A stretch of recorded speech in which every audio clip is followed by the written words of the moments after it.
In the year 380, Catholicism was made the official religion of the Roman Empire, saying, "We authorize followers to assume the title of Catholic Christians, but as for the others, they shall be branded heretics. They will suffer the punishment of our authority, which we shall inflict." Over the next several centuries, the Catholic Church gained enormous power over all aspects of European life. According to Pope Gregory VII, the Roman Pontiff alone has the authority to make and depose kings, declare religious writings as valid or invalid, and make laws. Among other things, he asserted that the Roman Church has never and will never err, that kings should kiss the feet of the Pope, and that the Pope himself is above the law and can only be judged by God himself. Pope Leo X famously said, "It has served us well, this myth of Christ." They caused the majority of the population to become illiterate and ignorant, suppressing all forms of scholarship except for within the clergy. Book banning and burning was a common practice, and the general populace was even prohibited from reading the Bible.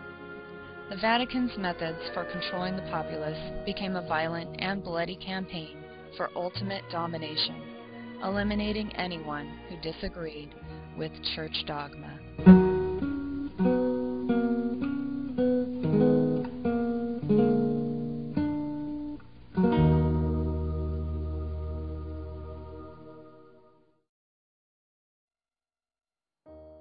A series of Vatican-inspired wars called Crusades began in the year 1095 with the campaign for control of Jerusalem and lasted for over 250 years.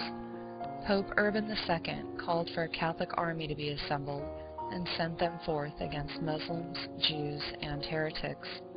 An estimated 3 million people died. The Pope had promised automatic forgiveness of sins to any crusaders who participated. A storm of savagery swept over the homeland of Yehoshua. Whole cities were massacred, atrocities committed against the corpses of the slain. In the year 1208, Pope Innocent III proclaimed a formal crusade against the Cathari and Albigensians in the south of France. He allowed for the confiscation of Cathari lands and promised the Crusaders divine clemency of any violence committed against Cathari heretics. After the razing of the town of Béziers, the commander of the Crusader army wrote to the Pope, telling him of the slaughter of 20,000 inhabitants, regardless of age, rank, or gender. The same commander famously said, "Kill them all, God will know his own," when asked how to distinguish a heretic from a Catholic. The extermination of the Cathari would continue for 30 years, during which an estimated 1 million people were murdered at the command of the papacy. The formal Inquisition was instituted in 1229 as a tool to root out the remaining Cathari and their sympathizers. The Inquisition against alleged heretics became increasingly aggressive. Heresy was any teachings or ideas thought to be adverse to church doctrine. Pope Innocent III said, "Anyone who attempts to construe a personal view of God which conflicts with church dogma must be burned without pity." Those suspected of heresy were confined to prison for months during the investigation.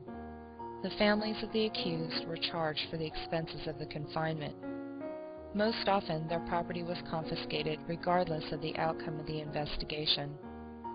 Those convicted were turned over to secular authorities for punishment, usually in the form of burning at the stake. In the year 1252, Pope Innocent IV authorized the use of torture in investigating heresy. The instruments devised for the torture chamber proved the sadistic and brutal nature of the men who applied them. They were designed to inflict as much pain as possible, and victims often confessed to imaginary crimes to escape the cruelty of the inquisitors. Inquisitors grew wealthy confiscating the property and possessions of heretics. Inquisitor Emmerich lamented that there are no more rich heretics. Even the dead were not safe from suspicion. Their bones were dug up, paraded through the streets, and burned, their heirs disinherited and their property seized. Toward the end of the 15th century, inquisitors shifted their focus from heretics to women thought to be witches. Publication of the Malleus Maleficarum, a handbook for the investigation, torture, and punishment of witchcraft, in the year 1487, was authorized by Pope Innocent VIII. Inquisitors demonstrated a fierce zeal for persecuting women accused of witchcraft. A witch could be found guilty on the testimony of a single anonymous witness. Specialized torture devices were created to mutilate the breasts and sexual organs of women. They were forced to confess to fantastic crimes under the brutal agony of torture. It is recorded that in some towns, the female populations were decimated. Even children were not protected from the accusation of witchcraft. Girls as young as 9 years old were subjected to the torture chamber. Burning alive at the stake was the most common form of execution. Witches were accused of killing and eating children, making pacts with the devil, and defiling the Eucharist. The Vatican claimed they could castrate a man just by looking at him, cause sickness in people or livestock, and fly through the air as female demons copulating with unsuspecting men.